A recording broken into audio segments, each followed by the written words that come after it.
Mathematics first year की book में से जो यूनिट नंबर 6 है उसका एक इंतहाई अहम क्वेश्चन समझते हैं। तो ये क्वेश्चन कुछ इस तरीके से है कि find the sum of infinite geometric series, कि हमारे पास एक इनफिनाइट ज्योमेट्रिक सीरीज़ है। इनफिनाइट से मुराद ये होता है कि जिसकी हमें लास्ट टर्म का ना पता हो, मसलन सीरीज़ जो जिसकी मसलन फ़र्स्ट टर्म का तो हमें मालूम हो, लेकिन जो उसकी सबसे लास्ट टर्म है उसका हमें ना पता हो, ऐसी जो सीरीज़ होती है उसको हम कहते हैं इनफिनाइट सीरीज़। और ये जो सीरीज़ है ये कौन सी है? ज्योमेट्रिक सीरीज़ भी है। तो ज्योमेट्रिक सीरीज़ से मुराद ये है कि आपके पास हर आने वाला जो नया नंबर है वो इस तरीके से वो आता है कि आप पिछले नंबर को किसी नंबर के साथ मल्टीप्लाई करते हैं तो उससे नया नंबर बनता है। तो इसको हम कॉमन रेशो भी कहते हैं कि जो कॉमन रेशो वाला जो नंबर है उसके साथ अगर आप पिछले नंबर को मल्टीप्लाई करें तो उससे अगला नंबर बन जाता है। मसलन ये वाला एक नंबर बनेगा, अब इसको दोबारा जो कॉमन रेशो है वो एक नंबर होगा, उससे मल्टीप्लाई करेंगे तो उससे अगला नंबर बन जाएगा। तो ऐसी जो नंबर्स जो होते हैं इनको हम कहते हैं ज्योमेट्रिक प्रोग्रेशन वाले नंबर। तो जब इन नंबर्स को हम ऐड करते हैं, इनके दरमियान में हम प्लस का साइन लगा देते हैं, जैसा कि इस जगह पर ये आपको नज़र आ रहा है, ये जो प्लस का साइन लगा हुआ है, तो फिर वो जो सीक्वेंस होती है वो किस में चेंज हो जाती है? सीरीज़ के अंदर चेंज हो जाती है। सीक्वेंस और सीरीज़ में फ़र्क यही होता है कि जो सीक्वेंस होती है वो उन नंबर्स के दरमियान में कामे लगे होते हैं, मसलन 4 कामा फिर 2 और स्क्वायर रूट 2 फिर कामा फिर समझ लें 2 लिखा होगा, इस तरह ये नंबर लिखे होंगे, इसको हम कहते हैं सीक्वेंस। और अगर हम इन कामे की जगह पर क्या लिख लें? प्लस लिख लें, कामा को ख़त्म कर दें और इसकी जगह प्लस लिख लें, तो ये हमारे पास सीरीज़ बन जाती है। तो ये हमारे पास एक ज्योमेट्रिक सीरीज़ है और वो है भी क्या? इनफिनाइट। अब इनफिनाइट ज्योमेट्रिक सीरीज़ का आपने क्या मालूम करना है? सम मालूम करना है। तो ये आपने याद रखना है, इनफिनाइट ज्योमेट्रिक सीरीज़ का सम मालूम करने के लिए जो फार्मूला है वो ये वाला है कि एस का मतलब सम और नीचे इन्फिनिटी आपने लिखा है। इन्फिनिटी का मतलब इन्फिनाइट जो टर्म्स हैं उनका आपने सम लेना है। ये बराबर होगा a divided by 1 minus r के बराबर होगा। तो a से मुराद या a1 से मुराद फर्स्ट टर्म है और r से मुराद है रेशो, कॉमन रेशो। तो अब हम r को मालूम करते हैं। a का तो हमें पता है, a से मुराद पहली टर्म है, तो ये तो हमने इधर लिख लिया। अब r मालूम करने के लिए हमें क्या करना पड़ेगा? 2 टर्म्स लेनी पड़ेंगी जो बिल्कुल साथ साथ वाली। मसलन ये 2 टर्म्स ले लेते हैं। जो अगली टर्म है इसको आपने ऊपर लिखना है और जो उससे पिछली टर्म है उसको आपने नीचे लिखना है, फिर इसको सॉल्व करना है। ये ऊपर लिखा 2 इंटू स्क्वायर रूट 2 और नीचे लिखा हुआ 4, तो 2 1 2 और 2 2 4। अब नीचे कितना आ जाएगा? 2 आ जाएगा और ऊपर क्या आ जाएगा? Square root 2। जब ऊपर स्क्वायर रूट 2 और नीचे 2 लिखा हुआ है तो अब हम नीचे वाले 2 को इस तरह भी लिख सकते हैं, उसके ऊपर स्क्वायर रूट और उसके साथ स्क्वायर भी लिख सकते हैं। तो ये क्योंकि हमें पता है ये दोनों आपस में कटते हैं, स्क्वायर और स्क्वायर रूट ये आपस में कटते हैं, इस वजह से ये हमने खुद ही इसके ऊपर लिख लिए हैं।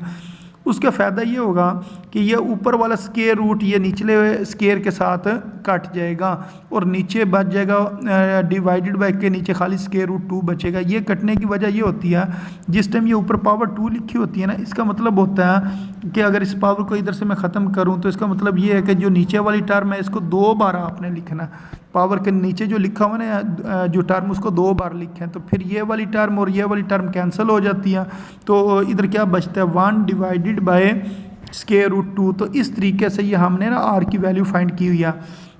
तो अब हमारे पास ए भी है और आर की वैल्यू भी है। अब ये दोनों वैल्यूज़ आपने इस फार्मूले में पुट करनी है। तो इसके साथ ये मैंने लगाए हुए हैं स्टार, अगर आप इस साइड पर देखें तो स्टार बने हुए हैं। तो इन स्टार का लगाने का मकसद ये है कि आपको बताया जाए कि जितने भी आपने पहले क्वेश्चन किए हैं उसके अंदर ये वाला क्वेश्चन कहीं पे भी इस्तेमाल नहीं हुआ है। ये सबसे पहले बार, यानी कि ये जो फार्मूला है ये पीछे किसी क्वेश्चन में इस्तेमाल नहीं हुआ, ये पहली बार इस जगह पर इस्तेमाल होने लगा। इस वजह से इसको आपने याद करना है इस फार्मूले को, इस वजह से इसके साथ स्टार लगाए हुए हैं। अच्छा, अब वैल्यूज़ पुट करते हैं। मसलन जो a1 की वैल्यू है वो हमने पुट कर दी। a1 किसके बराबर है? 4 के बराबर है, इस जगह पर 4 लगा दिया। फिर 1 के नीचे 1 लिख लिया और r है, r के नीचे हमने ये r की वैल्यू लगा दी 1 डिवाइडेड बाई स्क्वायर रूट 2। तो अब जो नीचे वाली टर्म्स हैं इसका हम एलसीएम लेंगे, तो ये 1 के नीचे कुछ नहीं लिखा हुआ तो ख़ुद 1 लिखेंगे। 1 और स्क्वायर रूट 2 का अगर हम एलसीएम लें तो इधर स्क्वायर रूट 2 आ जाएगा, फिर स्क्वायर रूट 2 ने इस 1 से मल्टीप्लाई होना तो इधर स्क्वायर रूट 2 आ जाएगा, और इस 1 ने जब 1 से मल्टीप्लाई होना तो इस जगह पर 1 आ जाएगा। तो अब ये जो डिवाइडेड बाय के नीचे डिवाइडेड बाय होता है, मसलन एक तो ये डिवाइडेड बाय है और एक ये वाला डिवाइडेड बाय, ये जो नीचे वाला डिवाइडेड बाय होता है उसके नीचे जो रकम लिखी होती है इसने ऊपर आकर मल्टीप्लाई होना होता है, तो ये 4 के साथ आकर मल्टीप्लाई हो जाएगी, जैसा कि इस जगह पर ये आपको नज़र भी आ रहा है। अब ये हमारे पास सम ऑफ इन्फिनाइट टर्म आ गया। अब इसको अगर चाहें तो मज़ीद हम हल कर सकते हैं वो इस तरीके से कि ये जो नीचे वाली जो टर्म लिखी हुई थी इसका हम जो कॉन्जुगेट लेकर उससे मल्टीप्लाई और डिवाइड करते हैं, यानी कि इसको हम रैशनलाइज कर देते हैं। इसके नीचे लिखा हुआ था स्क्वायर रूट 2 माइनस 1, तो हमने स्क्वायर रूट 2 प्लस 1 और स्क्वायर रूट 2 प्लस 1 इसके साथ हमने ऊपर भी ये नंबर लिख लिया और नीचे भी लिख लिया, यानी कि मल्टीप्लाई और डिवाइड इसको कर लिया। अब ये ऊपर वाली दोनों टर्म्स आपस में मल्टीप्लाई होंगी, ऊपर लिख लेंगे और नीचे जो है ना फार्मूला लग जाएगा ए स्क्वायर माइनस बी स्क्वायर वाला, जो कि बराबर होता है ए माइनस बी और इनटू ए प्लस बी के जो बराबर होता है वो फार्मूला लगा कर इस जगह पर हम इसको लिख लेंगे, यानी कि ये जो फर्स्ट टर्म है फर्स्ट टर्म का स्क्वायर, फिर ये जो सेकंड टर्म है इसको हम सेकंड टर्म का स्क्वायर इस जगह पर लिख लेंगे। तो उससे फ़ायदा ये होगा ये जो स्क्वायर और स्क्वायर रूट ये कैंसिल हो जाएगा, इस जगह पर 2 बचेगा और 1 का स्क्वायर 1 होता है, इस जगह पर हम 1 लिख लेंगे। जब 2 में से 1 को माइनस करेंगे तो इस जगह पर क्या आ जाएगा 1 आ जाएगा। और जो ऊपर वाली जो टर्म्स हैं उनको अब हम अंदर मल्टीप्लाई करते हैं, तो ये जो 4 इंटू स्क्वायर रूट 2 है इसको पहली टर्म के साथ मल्टीप्लाई करें तो ये 4 इंटू स्क्वायर रूट 2 और ये साथ स्क्वायर रूट 2 आ गया। अब ये जो स्क्वायर रूट 2 है ये 2 बार लिखा हुआ है, तो जब ये 2 बार लिखा होगा एक बार लिख कर इसकी पावर हमने 2 लिख लेनी है, फिर स्क्वायर और स्क्वायर रूट कैंसिल हो जाएगा तो इस जगह पर 2 बचेगा और 2 और बाहर उसके क्या लिखा हुआ है 4 लिखा हुआ है। इसी तरह ये जो टर्म थी इस टर्म को हमने जब पहली टर्म के साथ मल्टीप्लाई किया तो इसको दूसरी टर्म के साथ भी मल्टीप्लाई करना, जब ये 1 से मल्टीप्लाई होगी तो ये इसी जगह पर इसी तरीके से लिखी जाएगी। तो अब नीचे अगर 1 लिखा हो तो उसको लिखने की ज़रूरत नहीं होती है। ऊपर वाली जो दोनों टर्म्स हैं इन दोनों टर्म में से अगर हम चाहें तो 4 कॉमन ले लें तो फिर पीछे ये वाला 2 इधर आ जाएगा और स्क्वायर रूट 2 इस जगह पर आ जाएगा। तो इस तरह ये हमने सम ऑफ इन्फिनाइट जो टर्म्स हैं उनका जो आंसर है वो फाइंड कर लिया। अब इसके साथ के जो मज़ीद क्वेश्चन है उनको भी सॉल्व करते हैं। तो इससे जो नेक्स्ट क्वेश्चन है वो ये लिखा हुआ 1/5 प्लस 1 डिवाइडेड बाय 25 फिर प्लस 1 डिवाइडेड बाय 125 और ये हमारे पास एक इन्फिनाइट जो कह लें कि सीरीज़ हमारे पास है, इसका हमने सम मालूम करना है। तो इसके अंदर हमें 2 चीज़ें चाहिए, नंबर 1 A1 चाहिए वो फर्स्ट टर्म होती है, नंबर 2 हमें R की वैल्यू चाहिए। R की वैल्यू के लिए हमें 2 वैल्यूज़ जो हैं क्वेश्चन में से वो लेनी होती हैं जो बिल्कुल साथ साथ वाली हों। जो अगली वैल्यू होती है उसको ऊपर लिखते हैं, जो पिछली वैल्यू होती है उसको नीचे लिखते हैं, फिर इसको सॉल्व करना। अब आप इसको इस तरीके से सॉल्व करें कि मसलन ये 1 डिवाइडेड बाय 25 लिखा है इसको पहले नंबर पर लिखें, फिर ये जो डिवाइड वाला साइन है यानी कि ये जो लाइन है इसको आप लिखें डिवाइड, और ये जो उसके नीचे लिखा है ना 1 डिवाइडेड बाय 5 इसको इसके आगे लिख लें। इस तरह क्वेश्चन आसानी से हल हो जाएगा। ये जो डिवाइड है डिवाइड को आप लिखें मल्टीप्लाई, मल्टीप्लाई लिखने से क्या होगा ये वाला 5 ऊपर आ जाएगा और जो 1 है वो नीचे चला जाएगा, यानी कि इसका हम रेसिप्रोकल ले लेंगे तो ये 5 डिवाइडेड बाय 1 हो जाएगा। अब इसकी कटिंग करते हैं तो 5 1 ज़ार 5 ऊपर 1 आ गया और 5 5 ज़ार 25। तो अब ऊपर 1 को 1 से मल्टीप्लाई करेंगे ऊपर 1 आ जाएगा ये वाला, और जब 5 को 1 से मल्टीप्लाई करेंगे नीचे 5 आ जाएगा। तो ये अब आपने याद रखना है कि यहाँ से हमारे पास जो R का जवाब है वो कितना आ गया जी 1 डिवाइडेड बाय 5 आ गया, और ये R का जवाब 1 से लेस है, यानी कि 1 डिवाइडेड बाय 5 जो होता है वो 1 से छोटा होता है। अगर ये R की वैल्यू 1 से छोटी हो तो फिर आपने फार्मूले में क्या लिखना होता है R इन्फिनिटी वो बराबर होता है A1 divided by 1 minus R, यानी कि अगर R की वैल्यू 1 से छोटी हो तो आपने R को दूसरे नंबर पर लिखना है, यानी कि 1 से आगे लिखना है। अच्छा, अगर हम पिछला क्वेश्चन देखें, पिछले क्वेश्चन के अंदर जो R की वैल्यू थी वो हमने किस जगह पर, उसके अंदर भी आपने R की वैल्यू दूसरे नंबर पर ही लिखी थी, और क्योंकि वो भी वैल्यू 1 से छोटी थी, अगर 1 से छोटी हो तो इसको हम दूसरे नंबर पर ही लिखते हैं, यानी कि 1 के आगे लिखते हैं। तो फिर ये फार्मूला यही आना है। और अगर r की वैल्यू बड़ी हो तो फिर ये वाला फार्मूला नहीं लगता है, उसके अंदर r पहले आ जाता है, तो वो भी आगे आएगा, तो फिर हम उसको भी समझ लेंगे।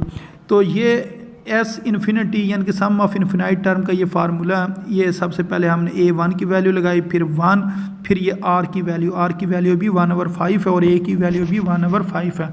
अब आपने जो निचली टर्म है इसका आपने एलसीएम ले लेना है, इसके नीचे कुछ नहीं है तो इधर आप 1 लिखें, 1 और 5 का एलसीएम लेंगे, 5 आ जाएगा। इस 5 ने इस 1 से मल्टीप्लाई होना, इस जगह पर 5 आएगा, और इस 1 ने इस 1 से मल्टीप्लाई होना, इस जगह पर 1 आ जाएगा। अब सेम आपने पिछले क्वेश्चन की तरह ही इसको सॉल्व करना, ऊपर 1/5 हो गया और ये 5 में से 1 को माइनस करेंगे, 4 हो जाएगा, 4 डिवाइडेड बाई 5। अगर दोनों के नीचे 5 लिखा हो, मसलन ये डिवाइड है, इसके नीचे भी 5 लिखा हो और इस डिवाइड के नीचे भी 5 लिखा हो, तो ये दोनों 5 कैंसिल हो जाएंगे और पीछे हमारे पास बचेगा 1/4। ये इसका आंसर है। अब इससे जो नेक्स्ट क्वेश्चन है इसको सॉल्व करते हैं, वो भी सेम इसी तरह ही है कि 1/2, 1/4, 1/8 और दरमियान में प्लस प्लस लिखा हुआ है। तो ये हमारे पास एक ऐसे सीरीज़ है जिसका हमने सम मालूम करना है। तो इसके अंदर भी हमें सबसे पहली टर्म का पता होना चाहिए जो कि a1 है और वो फर्स्ट टर्म है, और बाकी हमने r मालूम करना है। r मालूम करने के लिए हमने दो जो टर्म्स हैं वो लेनी होती हैं। तो ये वाली जो टर्म है इसको हम ऊपर लिखेंगे और जो उससे पिछली टर्म है उसको हमने नीचे लिखना। फिर ये जो डिवाइड है इसको इस तरह लिखेंगे और ये जो डिवाइड के नीचे रकम है इसको आगे लिख लेंगे। फिर जब डिवाइड को हमने मल्टीप्लाई में चेंज करना है, इस डिवाइड को जब मल्टीप्लाई में चेंज करना है तो नीचे वाली रकम ऊपर और ऊपर वाली रकम नीचे लिख लेनी है। फिर 2 1s are 2 और 2 2s are 4, तो नीचे 2 आ गया, तो 1 ने 1 से मल्टीप्लाई होना, ऊपर 1 और नीचे 2 1s are 2, नीचे 2 आ जाएगा। अब ये जो 1/2 है ये भी 1 से छोटा है, अगर ये भी 1 से छोटा हो तो इसके अंदर भी वही फार्मूला लगेगा जो हमने पहले इस्तेमाल किया। तो वो फार्मूला क्या है कि सम ऑफ इन्फिनाइट टर्म जो कि बराबर होता है a1 divided by 1 minus r, इधर a की वैल्यू नीचे r की वैल्यू, ये पुट करें। फिर सेम पिछले क्वेश्चन की तरह इसका आप एलसीएम लें, एलसीएम लेने के बाद ऊपर भी 1/2 है, नीचे भी 1/2, ये कैंसिल हो जाएगा और इसका जवाब कितना आ जाएगा, 1 इसका जवाब आ जाएगा। अब इसी तरह इससे जो नेक्स्ट क्वेश्चन है इसको सॉल्व करते हैं। इसके अंदर भी हमारे पास है ये जो कह लें कि सीरीज़ दी हुई है 9/4, 3/2, 1, 2/3 एंड सो ऑन। ये भी इन्फिनाइट सीरीज़ जो है सीरीज़ है हमारे पास, क्योंकि हमें लास्ट टर्म का नहीं पता। अब इसके अंदर भी हमने यही काम करना है, जो सबसे पहली टर्म है उसको a1 का नाम दे देना है। फिर हमने r मालूम करना है, r मालूम करने के लिए हम दो टर्म्स लेंगे बिल्कुल साथ साथ वाली। जो अगली टर्म है उसको ऊपर लिखेंगे, जो पिछली टर्म है उससे जो नंबर से जो पिछली टर्म है उसको नीचे लिखेंगे। फिर इसको सॉल्व करेंगे, यहाँ से हमारे पास आंसर आएगा 2/3 जो कि 1 से छोटा होता है। तो इसका मतलब इसके ऊपर भी यही फार्मूला हम लगाएंगे।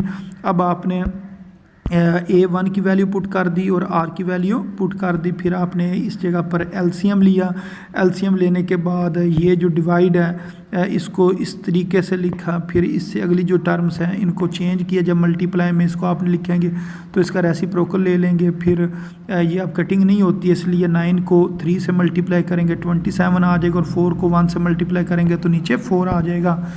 अब सेम इससे अगला क्वेश्चन भी इसी तरह ही होना।